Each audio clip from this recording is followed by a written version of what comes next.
If you're searching where to live in Tampa, Florida, no doubt you're gonna wanna stick around because I'm going through a list of the most sought after and in-demand neighborhoods that you need to know about. We're covering the top 10 best neighborhoods in Tampa, and we're jumping into it right now. If you already follow me, then you know I cover a ton of the neighborhoods in Tampa's surrounding suburbs. Mostly because that's what you asked me for, but it got me thinking. I don't see a lot of people covering some of Tampa's best neighborhoods right here in the city. So today's focus will be 100% on city living, and I'm giving you the best of the best. And for you folks that are new to me, well, I plan to follow this video with a new best suburbs video, so make sure to hit that subscribe button so you don't miss it. While the Tampa Bay area is known to many as a great vacation destination, it also serves well as an amazing place to plant your roots and call home. There are tons of things to do, envious weather, and of course, some of the best beaches and boating right in our backyard. When moving to a new city or neighborhood, I always say it's good practice to find an area that's best fit for your lifestyle. As I go through the neighborhoods on today's list, I'll do my best to explain what makes each area unique and what might appeal to you. And before jumping to the list, give me 30 seconds to explain the layout of the city and a little about its history. The city of Tampa is made up of neighborhoods and districts that each are unique with their own personalities and community vibes. The city's first homes were built in the late 1800s to early 1920s. These areas are known as our historic districts, and they're made up of communities the likes of Seminole Heights, Ybor City, Hyde Park, and West Tampa. This would be what I consider the first ring in the original center of the city.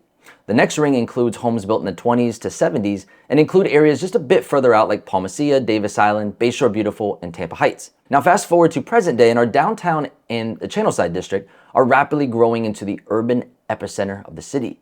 Tampa truly never had downtown residents, but when you visit, you will see it's filled with cranes, adding new condos and urban living every year. The city is transforming before our eyes, and I'm glad I'm in the front row. So thank you for that moment. Now, let's get to that list. So number one, I'm not wasting any time here. The top neighborhood, if you ask just about anyone, including niche.com, is good old Hyde Park. I don't mean to gloat, but it's actually ranked as the number 2 neighborhood in all of America. So how about them apples? Hyde Park is perfect for active families and those that love charming bungalows. Hyde Park is a historic district in South Tampa, which is made up of early 20th century homes and bungalows. It's perfectly located, being surrounded by some of the most desired amenities in the city, including Bayshore Boulevard, University of Tampa, the Hyde Park Village, Soho, and of course, easy access to downtown. A few years back, I joined a running club that started in Hyde Park Village at the Irish Pub, ran through Hyde Park, went downtown and back on Bayshore Boulevard, which was loaded with beautiful water views, and ended back of the pub for a nice cold one. If that's not the perfect run, I don't know what is. You'll constantly see families outdoors because the neighborhood offers some of the best walkability in town and is easily one of the safest neighborhoods in Tampa. Walking to the Hyde Park Village, you'll find international chain stores alongside coffee shops and indie boutiques. You can also enjoy the nightlife around the Soho or South Howard area, which includes many of the region's top-rated bars, nightclubs, boutiques, and restaurants. My personal favorite, as I've stated in other videos, is to visit the famous Burns Steakhouse located on Howard Avenue. Eating here is not just dining, it's an experience with amazing steaks, a speakeasy-style dessert room, and over 600,000 wines in their portfolio. They also own the Epicurean Hotel across the street, which has a pretty cool rooftop bar for the end-of-the-night cocktail as well. As one of the best neighborhoods in Tampa for families, there's also around 10 schools nearby, including Woodrow Wilson Middle and Gorey Elementary. Hyde Park is the best neighborhood in Tampa for being an overall well-balanced community. Safety, schools, outdoor amenities, shopping, dining, and an easy access to interstate makes it a #1 choice. Davis Island. I mean, who wouldn't want to live on an island? Davis Island is a man-made island created in the 1920s and has just under 3,000 homes, many with waterfront living. Davis Island is a family-oriented community, and it is unique in that they have no traffic lights on the entire island. And what's so special about living here is that the life is slower on the island, and it's like you have a nice quaint escape, yet downtown and all of the city amenities are right across a short bridge. Cyclists and runners can always be seen taking advantage of the paved roads around the island. I love bringing my girls and the dog to Davis Island for the afternoon to play at one of its many parks. They enjoy the playground at the Davis Island Park, but truly our favorite is the Seaplane Basin Park located at the southern tip of the island. It has tons of green space to have picnics or to run off some energy.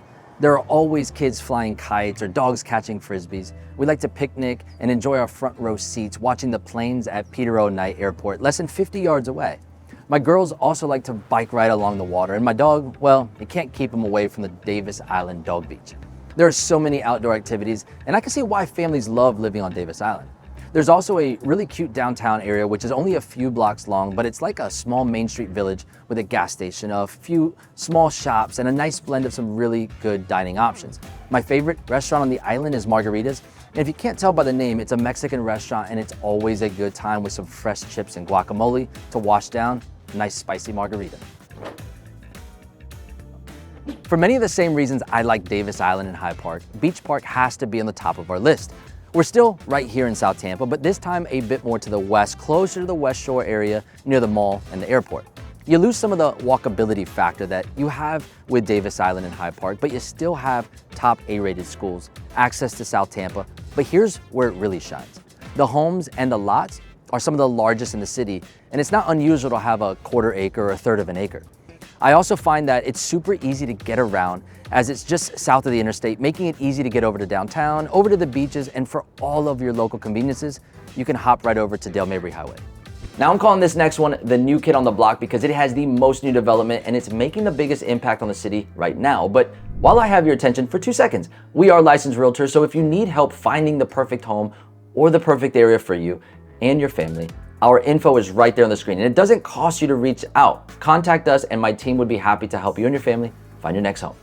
Back to the new kid on the block. Once known for being a business district that practically shut down after 5 p.m., the downtown Channelside district is now full of condos and high-rises with first-class amenities such as rooftop pools, fitness centers, concierge, and the best skyline and water views.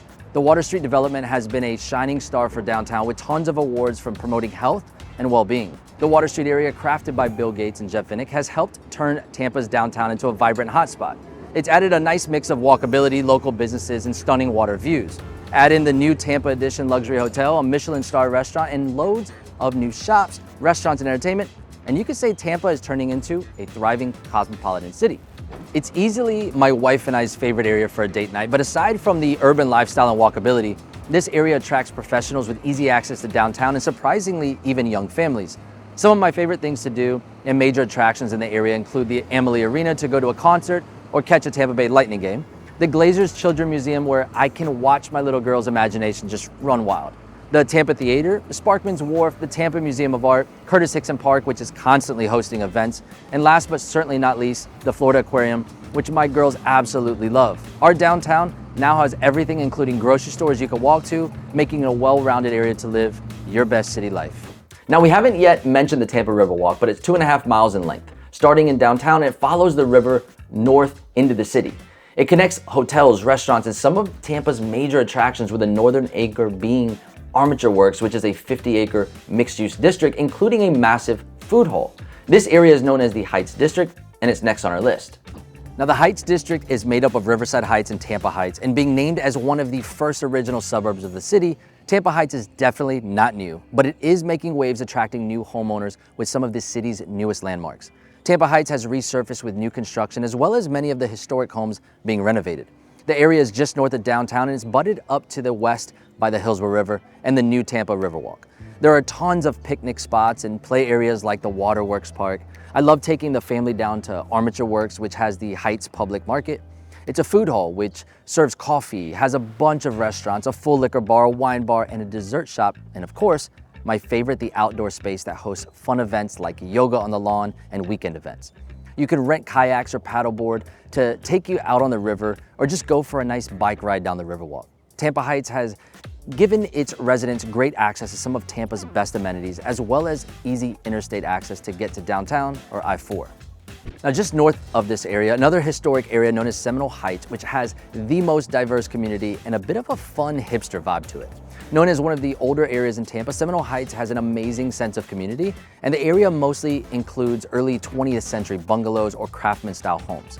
Seminole Heights has to be one of the most diverse communities when it comes to its residents, but somehow it all just gels harmoniously.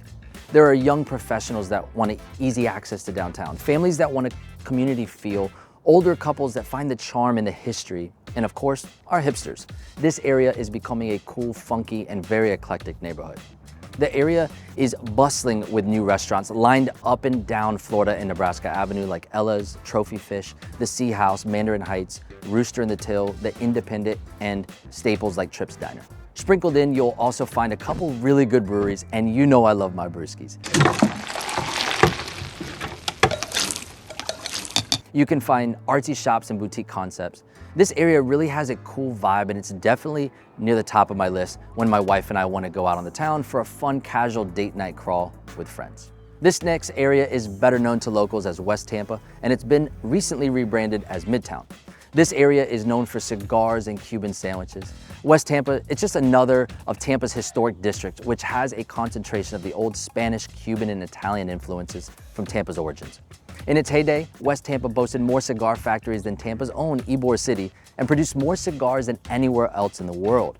This area is mostly made up of smaller, mid-century block homes that are affordable to most and sits close to interstate access and can be found directly in the middle of Tampa, hence a shift towards its new name.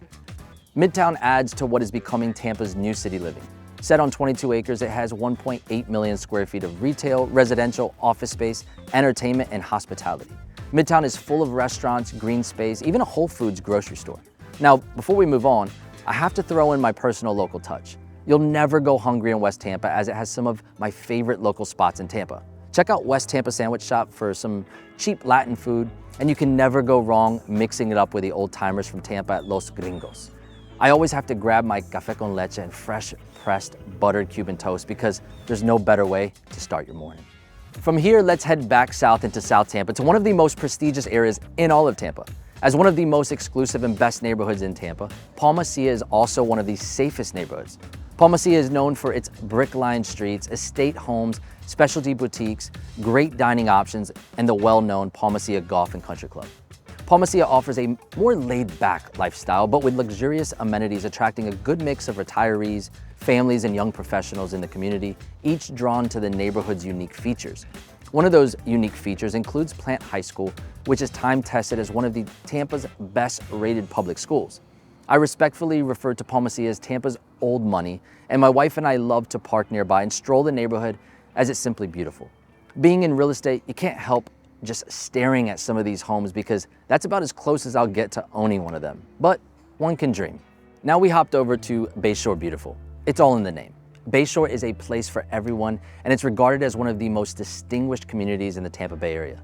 With panoramic waterfront views and a tree-lined street, it's not a surprise Bayshore Beautiful caught its name. The residents have easy access to Bayshore Boulevard, which is one of Tampa's most well-known landmarks. It's the world's longest continuous sidewalk at 4.5 miles, and it's great for sunset walks, jogging, biking, and taking in the waterfront views. The residents here also have front row seats to the famous Gasparilla Parade, which is hosted every year in January. From where I'm standing right here in downtown, you could take that trolley into Ybor City. And I call Ybor City Dr. Jekyll and Mr. Hyde because it's known for its historic cigar factories and charming brick-paved streets. By day, it attracts tourists, foodies, and historians, but at night, it transforms into one of Tampa's wildest nightlife scenes with clubs and bars open till 3 a.m. Some of the more recent housing options in Ybor City include modern and renovated condos, townhomes, and lofts. You'll also randomly find new construction homes scattered amongst historic homes in this eclectic old-time neighborhood. A neat local tip for those in Ybor is that you can hop on the Tampa trolley or streetcar and catch a free round-trip ride into downtown and Channelside. When figuring out where to live in Tampa, it really all comes down to lifestyle and location. As mentioned at the beginning of this video, I only covered neighborhoods in the city limits, and I plan on shooting a new video covering my favorite Tampa suburbs very soon. If this interests you, make sure to subscribe to my channel so you are notified when we post a new video. And if you're thinking of buying a home in Tampa, it doesn't cost you to reach out. We are licensed realtors, and my team and I would love to help you and your family find your next home. So until that next video, I'll catch you later.